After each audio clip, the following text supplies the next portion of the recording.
اچھا انشاءاللہ وہ آپ کے پاس 48 گھنٹے میں پہنچ جائے گا کہ ان کو کیسے دلواتے ہیں. اچھا، احتجاج کا آپشن آپ کہہ رہے ہیں کہ دھرنے کی صورت میں نہیں ہوگا، کسی اور طریقے سے ہوگا ساتھ صاحب؟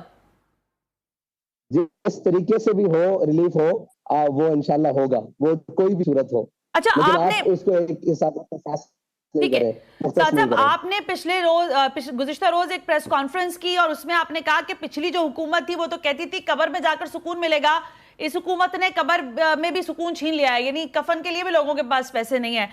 تو آپ کو کیا لگتا ہے یہ جو مہنگائی کا معاملہ ہے جس پر آپ خود بھی احتجاج کے لیے حکومت کو الٹیمیٹم دے رہے ہیں، آپ کو کیا لگتا ہے یہ اسی حکومت کا ہے سارا ملبہ، یا پچھلی حکومتوں نے بھی کچھ ایسی کارکردگی دکھائی ہے جس کے بعد مہنگائی کا افریت بے قابو ہے؟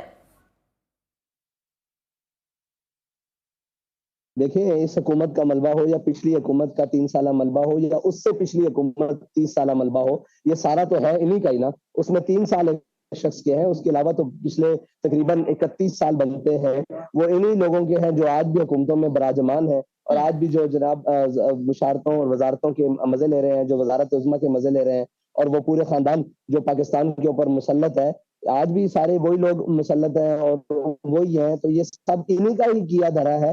اس میں اچھا کچھ اگر کسی کا اور ہے تو وہ بھی اتنا ہی قصوروار ہے جتنے یہ قصوروار ہے، اچھا اور آپ کیا جتنے یہ تجربہ کار اور جناب وہ بند کرائے.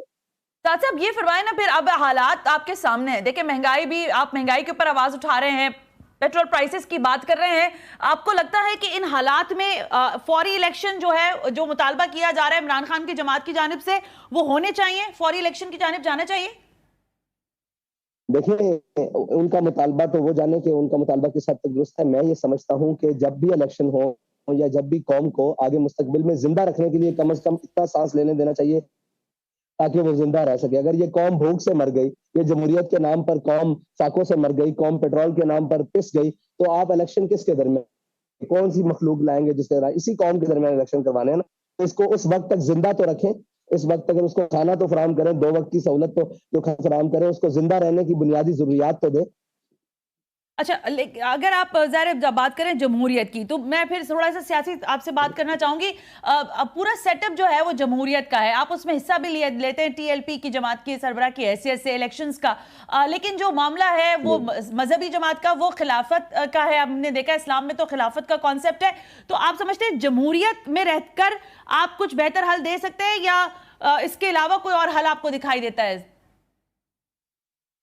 دیکھیں ملک میں جو مروجہ نظام ہے ہم اس کو اسلام کے مطابق ڈھالنا چاہتے ہیں، اور اسلام میں جو بھی نظام ہے وہ اسلام نے جیسے بھی دیا ہے ویسے علامہ اقبال نے بھی کہا ہے کہ سروری دردین ما خدمت گریس عدل فاروقی اور فقر حیدریس. تو اسلام جو ہے وہ بنیادی اجتماعی عدل کی بات کرتا ہے. ہم اس عدل کو دینا چاہتے ہیں، وہ کسی بھی نظام کے ذریعے ہو، اس کو ہم اسلام کے پیچھے چلانا چاہتے ہیں. ہم اسلام کو جمہوریت کے پیچھے نہیں، جمہوریت کو اسلام کے پیچھے چلائیں گے. جمہوریت کو اسلام کے پیچھے چلائیں گے. اچھا جو اس وقت سیٹ اپ ہے سعد رضوی صاحب، اس میں فرمائیے گا کون سی ایسی سیاسی جماعت ہے، اگر آپ کا ایک اچھا ووٹ بینک جو ہم دیکھتے ہیں کہ دکھائی دیتا ہے کسی حد تک، لیکن 2018 کے الیکشنز کے بعد کراچی میں بالخصوص ہم نے دیکھا کہ آپ کا ووٹ بینک گرا بھی ہے، اس کی کوئی خاص وجہ ہے آپ کی نگاہ میں؟ دیکھیں ہمارا جو ووٹ بینک ہے وہ الحمدللہ کبھی گرا نہیں، بڑا ہی ہے. اچھا لیکن وہ مقتدر حلقے اور وہ لوگ جو تحریک لبیک، جن کی آنکھ میں ایک نہیں باتی، تحریک لبیک نے بنیادی طور پر سیاست کا رخ چینج کیا ہے، ظالموں کے شکنجے سے نکال کر ایک عام آدمی اور عام عوام تک سیاست کی پہنچ کی ہے، اور ایک عام آدمی پکوڑوں والا یا ٹھیلے والا یا جناب جوتیاں گاڑنے والا اس کو بھی کونسلر اور چیئرمین تک جتایا ہے. تو ان کو اس نظام سے ڈر ہے جو تحریک لبیک لانا چاہتی ہے، وہ ہے الحضر آئین پیغمبر سے 100 بار الحضر. تو ان کو اس سے ڈر ہے، اس لیے تحریک لبیک کا ووٹ بینک بار بار چوری کیا جاتا ہے. اگر ووٹ بینک کی بات ہے تو ووٹ آج بھی گن لیے جائیں، اس یونین کونسل میں گن لیے جائیں، کراچی کی ہر حلقے میں، ہر وارڈ میں گن لیے جائیں، تو تحریک لبیک کو آج بھی عددی برتری بھی حاصل ہے، اور شخصی اشخاص کے حوالے سے بھی برتری حاصل ہے، اور جناب اخلاقی برتری بھی حاصل ہے، ہر لحاظ سے برتری حاصل ہے. اچھا سعد صاحب پھر یہ فرمائیں، اگر برتری حاصل ہے، میجورٹی آپ سمجھتے ہیں اگر نہ بھی آپ لے سکے اگلے جو بھی الیکشنز ہوتے ہیں، اگر آپ کو ایڈجسٹمنٹ کرنی پڑے، کسی سیاسی جماعت کے ساتھ ہاتھ ملانا پڑے، تو پاکستان پیپلز پارٹی، مسلم لیگ نواز یا پی ٹی آئی، کس کا آپشن ہے جو آپ سمجھتے ہیں کہ یہ قدرے بہتر ہے؟ دیکھیں ان میں سے قدرے بہتر اس لیے کوئی نہیں ہے کہ یہ 13 ایک طرف کھڑے ہیں اور دوسرے ایک طرف کھڑے ہیں. آپ عن قریب یہ بھی منظر دیکھیں گے، 14 ایک سائڈ پہ ہو جائیں گے اور تحریک لبیک ایک سائڈ پہ ہوگی۔ تحریک لبیک ایک بنیادی سیاسی جماعت ہے جو قوم کو حقیقت میں گنگا سے نہلوا کے ادھر پاک کرنا اور ادھر سے نہلا کے ادھر پاک کرنے کی سیاست پر یقین نہیں رکھتی۔ تحریک لبیک نظریاتی سیاست پر یقین رکھتی ہے اور بنیادی سیاست پر یقین رکھتی ہے، اور ایک عام عوام کی جناب سہولت اور اس کے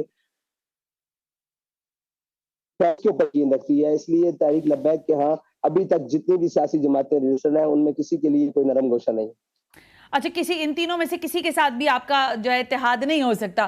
یہ فرمائیے گا اسد صاحب کہ ظاہر دہشت گردی کے واقعات آپ کے سامنے، پشاور میں پچھلے دنوں واقعہ ہوا، پھر ابھی گزشتہ روز کراچی کا ایک ہولناک واقعہ، شکر ہے بڑی تباہی سے کراچی بچ گیا۔ آپ سمجھتے ہیں کہ اس صورتحال میں ایک جب عمران خان صاحب جیل بھرو تحریک کی طرف بڑھ رہے ہیں، دہشت گردی سر چڑھ کر بولنا شروع ہو رہی ہے، مہنگائی بھی موجود ہے، پھر آپ کا حکومت کو الٹیمیٹم، یہ سارا کیوس نہیں پھیل جائے گا اس ساری سچویشن میں؟ دیکھیں یہ ساری چیزیں پہلے بھی پاکستان میں موجود تھیں، ان کو چاہیے کہ یہ اپنی سیکیورٹی سے ہٹا کر قوم کی سیکیورٹی کے لیے اور ملک کے اداروں کی سیکیورٹی کے لیے وہاں لوگ لگائے، لیکن انہوں نے ساری اپنی شہنشاہی اور نوکرشاہی کے لیے ساری جناب فورسز اپنے ہاں گرد جمع کی ہوئی ہیں، تو قوم اس کے اندر یہ سارے معاملات تو پھیلیں گے، اور اس کے بعد ان کی جو بین الاقوامی پالیسیاں ہیں یا ہمسائے ممالک کے حوالے سے پالیسیاں ہیں وہ اتنی کمزور ہیں جس کا شاخسانہ پوری قوم بھگت رہی ہے۔ یہ تو بند کمروں میں اور جناب بم پروف کمروں میں بیٹھ کر صرف بیان جاری کرتے ہیں، اور ان کی باتیں جو بالکل نہ ہنجار اور نہ بلد ہوتی ہیں، ان باتوں کے ذریعے قوم کو نقصان ہوتا ہے۔ یہ تو قومی پالیسی اور جناب قومی سلامتی کے اداروں کو بیٹھ کر سوچنا چاہیے کہ ہم نے پاکستانی قوم کو بھوک سے بھی کیسے بچانا ہے، دہشت گردوں سے بھی کیسے بچانا ہے، اور اس کو بین الاقوامی سازشوں سے اور ایجنڈوں سے بھی کیسے بچانا ہے۔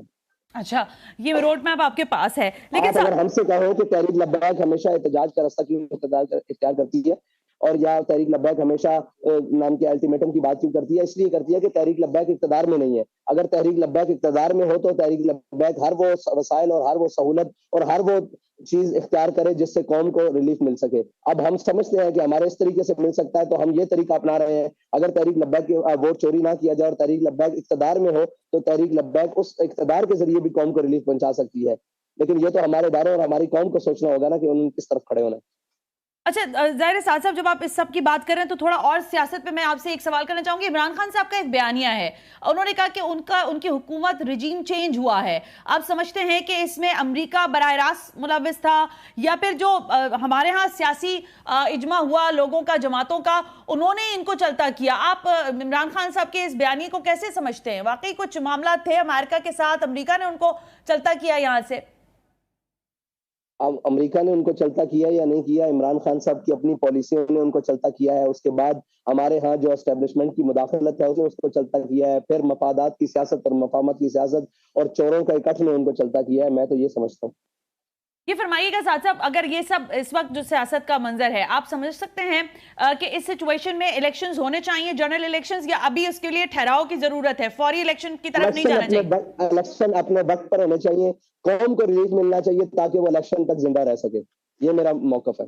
اچھا، یہ بتا دیں کہ آپ جو بار بار یہ بات کر رہے ہیں نا کہ قوم زندہ رہ سکے، عوام کو کھانے پینے کے لالے نہ پڑ جائیں، ان کی جان کے لالے نہ پڑ جائیں، اس کے لیے آپ کہہ رہے ہیں میرے پاس ایک میکینزم ہے جو میں 48 گھنٹے بعد بتاؤں گا۔ میں ظاہر لوگ آپ کو دیکھ رہے ہیں، بڑی تعداد میں آپ کے فالوورز ہیں، کیا ان کو آپ کے ساتھ باہر نکلنا ہوگا یا پھر وہ گھروں پر بیٹھے ہی رہیں گے اور ان کو حل مل جائے گا؟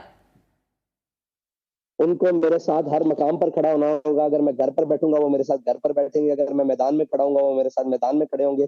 میرا تو اپنے ورکرز کے لیے اور قوم کے لیے یہ پیغام ہے کہ آپ جائیں اور ہر طبقہ ہائے فکر سے، ہر کسان سے لے کر مزدور سے لے کر تاجر سے لے کر ہر وکیل سے، ہر شعبہ ہائے فکر سے ان کو کہیں کہ تحریک لبیک قومی مسائل کے لیے آپ کے ساتھ کھڑی ہے۔ آج جب بھی تحریک لبیک کسی بھی جناب کال دے یا کسی بھی معاملے پر اسٹینڈ کرے تو آپ کو اس کے ساتھ کھڑے ہونا۔ صاحب تو پھر کیا راستے، سڑکیں بلاک ہوں گی، بند ہوں گے راستے؟ مطلب یہ جاننا بھی ضروری ہے نا، فیض آباد پر ہی دھرنا ہوگا، پورے ملک ہی دھرنا ہوگا؟ کہ آپ کو رستے، پوری قوم کو یہ نظر آتا ہے کہ رستے بند ہوتے ہیں، مجھے آپ بتائیں کہ کسی کو یہ نظر نہیں آتا کہ اپنی بیٹیاں لے کر لوگ روڈ پر کھڑے ہیں اور برائے فروخت کر رہے ہیں؟ کیا اس رستے کے اوپر یہ کسی کو نظر نہیں آتا کہ اسی رستے کے اوپر ایک نہر آتی ہے اور قوم اپنی بچیاں اٹھا کر چار ان نہروں میں پھینک دیتی ہے؟ صرف رستہ بلاک ہونا ایک جرم ہے، کیا یہ جرم نہیں ہے کہ جمہوریت کے نام پر پوری قوم کو بھوک سے مار دیا جائے؟ کیا قوم کے اوپر بم گرانا جرم ہے یا قوم کو دہشت گردی سے مارنا جرم ہے؟ یہ بھی تو دہشت گردی سے بڑا جرم ہے کہ قوم کو بھوک سے مار دیا جائے یا قوم کو اس نہج کے اوپر لے کر جایا جائے تاکہ قوم نہ سانس لے سکے، نہ بات کر سکے، نہ احتجاج کر سکے۔ سکے.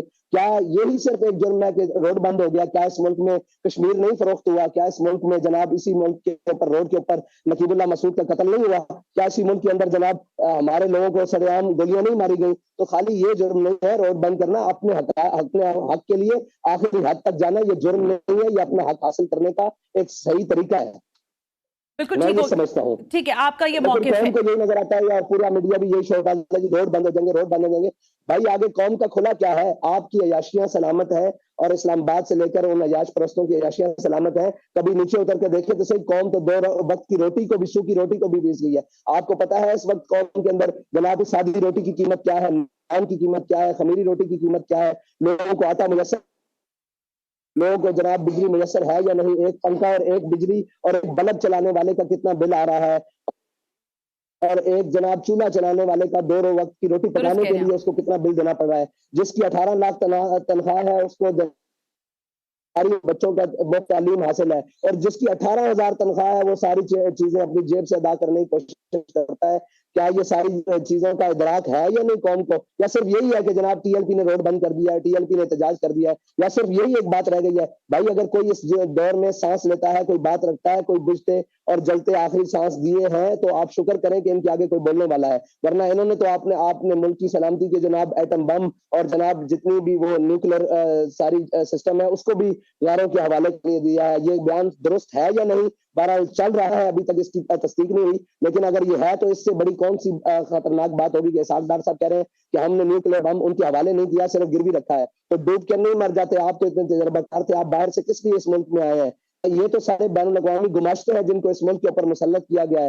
اس ملک کو پہلے سیکورٹی رسک کا نام دیا گیا، اب معاشی رسک کا نام دے دیا گیا. نہ جانے آنے والے وقت میں ہمیں کیا، ہمیں تو رات 12 بجے 1 بجے تک اس لیے جاگنا پڑتا ہے کہ نہ جانے رات 12 بجے کیا اعلان ہو جائے، کیا اگلے دن کیا یہ قوم کے اوپر پھولنے لگے ہیں، یہ کیا ملت کے ساتھ کر گیا ہے، جناب قوم کا سفا کرنے لگے ہیں. ہم تو اس فکر میں اب مبتلا ہے کہ ہمارا مستقبل ہے کہاں، ہماری جناب قوم کا بنے گا کیا، ہمارے بچوں کا کیا بنے گا. وہ جو ہمارے سے بعد آزاد ہوئے ہیں، جو ہمارے سے بعد جناب وجود جن کا آیا، وہ آج اپنے پاؤں پر کھڑے ہیں، اور ہم ہمیشہ اسی بات کے اوپر کہ ملک نازک موڑ پہ کھڑا ہے، ملک یہ موقع ہے، اور ملک جناب اشرافیہ اور جو پہلے لائنوں میں بیٹھنے والے جتنے عیاش کماش ہیں وہ امیر سے امیر تر ہوتے جا رہے ہیں. قوم کے مربع زمینیں ان کی جناب بڑھتی جا رہی ہیں، جائیدادیں ان کی بڑھتی جا رہی ہیں، باہر اکاؤنٹ ان کے بڑھتے جا رہے ہیں. کیا پاکستان صرف قبرستان کے لیے رہ گیا ہے کہ یہاں سارے کماتے ہیں اور جناب ان کی یہ پاکستان سے کما کر باہر چلے جاتے ہیں اور وہاں سے ڈبے میں بند ہو گیا؟ یہ پاکستان کو صرف انہوں نے قبرستان رکھا ہوا ہے. ان کی جائیدادیں باہر، ان کے عیاشی باہر، تعلیم باہر، ان کی صحت باہر، ان کے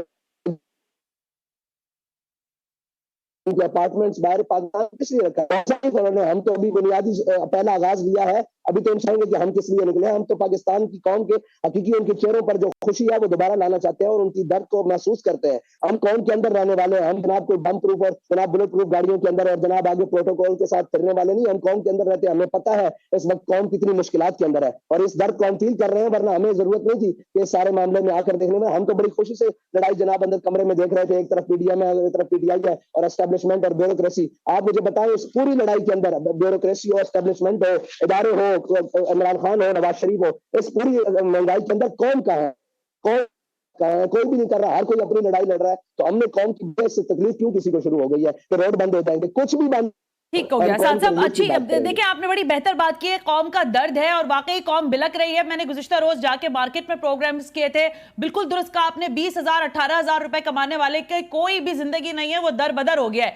لیکن میں آپ سے یہ جاننا چاہتی ہوں کہ اس وقت جب یہ ساری صورتحال ہے، کیا 272 کا پیٹرول ہے، اگر فرض کریں، میں ویسی بات کر لیتی ہوں، حکومت آپ سے رابطہ کرتی ہے اور وہ کہتی ہے کہ بھائی اگر آپ احتجاج کے لیے دھرنوں کی طرف جانا چاہتے ہیں تو ہم اس میں آپ کتنی کمی کروانا چاہتے ہیں؟ اس 272 میں سے کتنے پیسے کم کروانا چاہتے ہیں پیٹرول کے پرائس پر؟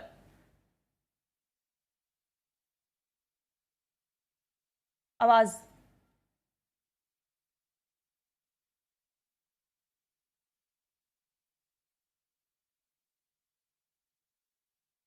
حافظ صاحب آپ کی آواز مجھے حافظ صاحب آپ کی آواز میں آواز نہیں آ رہی ہے مجھے. میں دوبارہ آپ سے رابطہ کر رہی ہوں اور ہم دوبارہ ذرا اس پر بات کرنا چاہتی ہوں.